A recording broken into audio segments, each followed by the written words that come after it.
Hello, welcome back to my haunted library, and welcome to the final book in V.C. Andrews' Cutler series. This is called Darkest Hour, and I have to say, it was my favorite book of the series.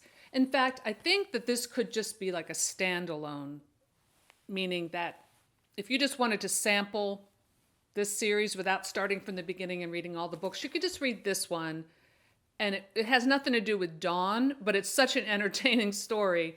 I just loved it.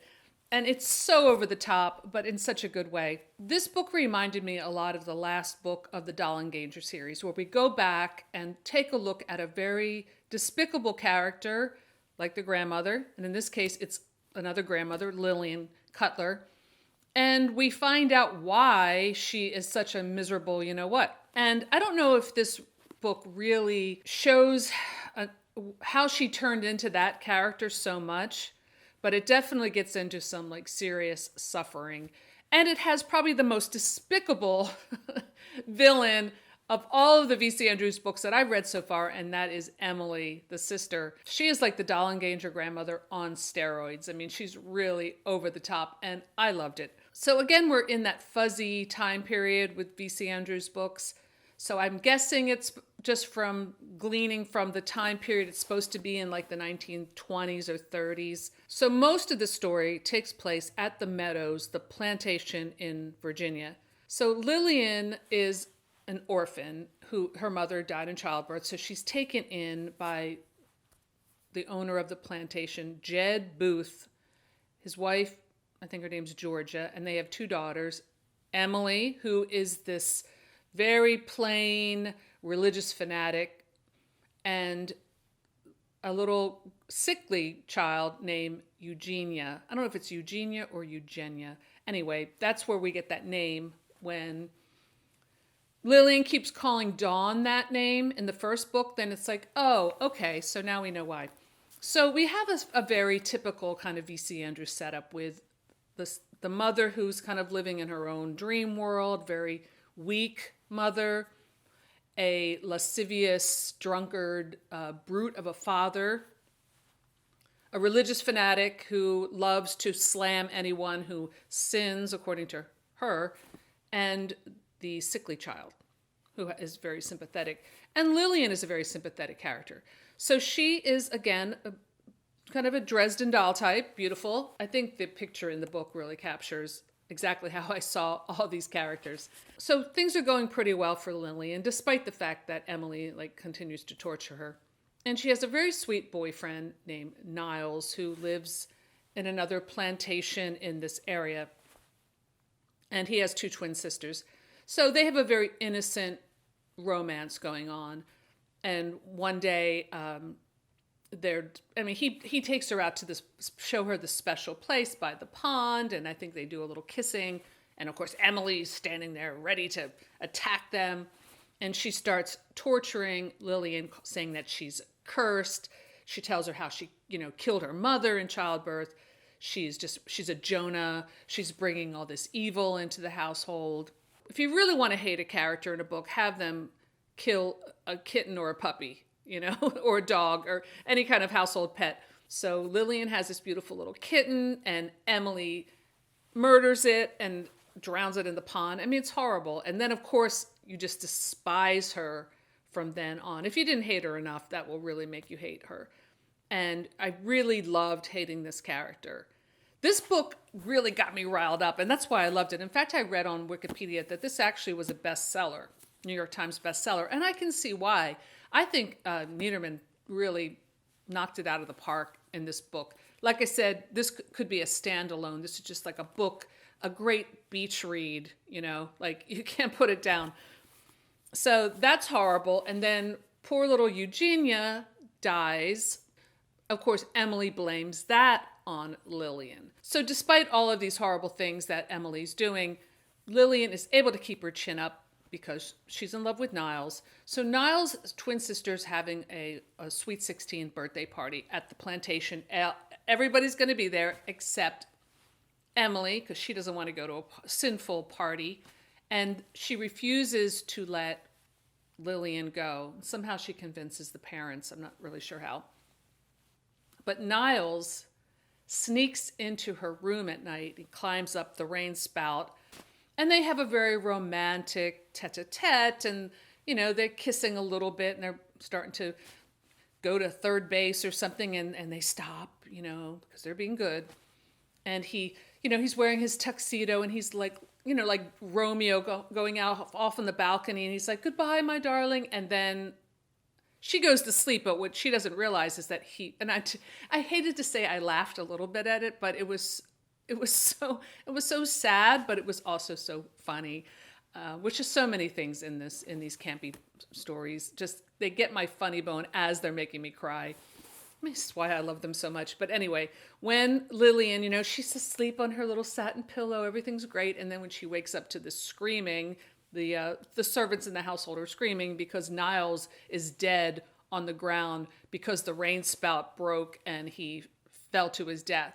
So guess who Emily blames Niles' death on? Lillian, because she is now a evil Jezebel, and she lured this poor boy to his death with her sexuality, and Lillian goes into a deep depression. So Jed is a bum. He is drinking and gambling away the plantation. I guess it's supposed to be the depression because now they're losing all this money. And one drunken night, he breaks his leg or something, and Lillian has to sleep in his room. Makes sense, right? And take care of him. And one night he drunkenly rapes her, of course. We've got that scene. And he does it repeatedly, just abusing her. And she gets pregnant. Emily's got to take charge of this. And I think the Emily relationship with the father is very interesting, too. I like the way that was a subtle dynamic between those two. And the mother is, ever since little Eugenia died, the mother's been in a decline. So she just never leaves her room. She is that character. I should probably make like a V.C. Andrews like character chart and just like X out when we get to that mother character. Okay, here we go. Religious fanatic, here we go. Rapist father, there we go. Sleazy brother, there, okay. Dresden doll, just one after another. But I have to say I love this one. So the mother goes into this, decline. She's dying. I think she has cancer or something. The father continues to be just a pig. So Lillian is pregnant, and she is just completely broken down at this point. I mean, I really felt sorry for her. She's just like, whatever Emily wants me to do, I'll do it. She becomes what happens to Dawn when Dawn goes to the plantation. Jed, who's a little scared he's going to be found out that he, raped his daughter or his niece, says, well, we're going to pretend that it's my wife's child. And we got to get her, hang on, so it doesn't look like she died before the baby was born. So they cover it up. Lillian is just almost living like an animal. There's nothing left of the spark and the spirit and the joy that she once had in life. Old Jed Booth, or Captain Booth, gambles away the entire meadows. The entire plantation is lost in a card game to Bill Cutler. Does that ring a bell? So Cutler is the original hotel owner from Virginia Beach. And he's this kind of bombastic a-hole, basically. And he shows up to let, kind of see him smoking a cigar with his, Panama hat or something. Like, let me take a look at what I won. And there's not really much left of this plantation. But Lillian catches his eye. So he's like, well, how about if you throw her in with the bargain? Then we got a deal. So Jed's like, sure, take her. So now Lillian is forced into, kind of sold, basically. So we have that repeated theme of, women and children being sold to Bill Cutler. And I have to say, this is when her character finds a little bit of self-respect. And she's like, okay, she approaches it very logically. I have a choice here. I can stay here and be Emily's slave and just slowly die from this mental and physical torture, or I can go off with this guy and at least I'll have something of a life. So that's what she does. So there is a little bit at the end showing how she's made that transition from the meadows to Cutler Cove. And I have to say, I thought this part was done really well too, because you see her slowly starting to stand up for herself with Cutler. Of course, she doesn't want to sleep with him, but she's going to go through the motions. She's going to be his wife, and then she's going to eventually take over that business because she's actually a very strong person, having been through all this. And she gives birth to the son, Randolph, who is a big mama's boy, I guess you could say. So we learn more about this character who is a very evil person in her own right. I guess if you look at every evil person or anyone who's done terrible things and really break down their life, you might find some sympathy for what they've done. Like, look at their past, especially if they've had like a horrendous childhood. It can garner some sympathy for that character. So I definitely felt that, but it didn't quite match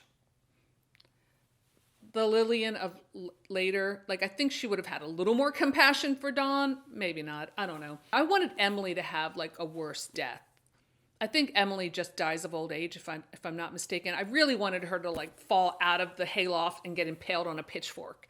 Like, I felt like that was the death that she deserved, or been like attacked by a bunch of stray cats and like clawed to death.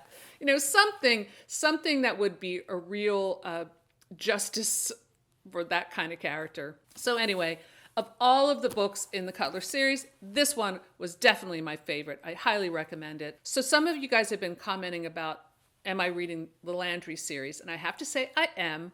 I am still on Ruby. I'm about 3/4 of the way through. I'm really enjoying it. And I did watch the first Lifetime movie. So when I finish that book, I will do a review of the movie, Lifetime movie, and the book, and kind of compare the two. So while I was reading Ruby, which takes place in New Orleans, which is a city that I love, and in the bayou, and I just love that part of the country, it kind of made me want to read Anne Rice again. So I started reading Lasher. So I'm kind of reading, which is the second book in the Witching Hour series, the Mayfair Witches. So I'm reading both in tandem, and I will do a review on Lasher when I'm done that too.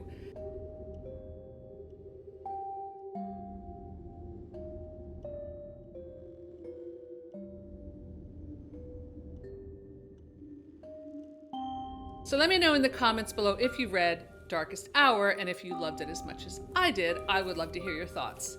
So that's all I have for today. Thanks for stopping by my haunted library, and I'll see you soon. Bye.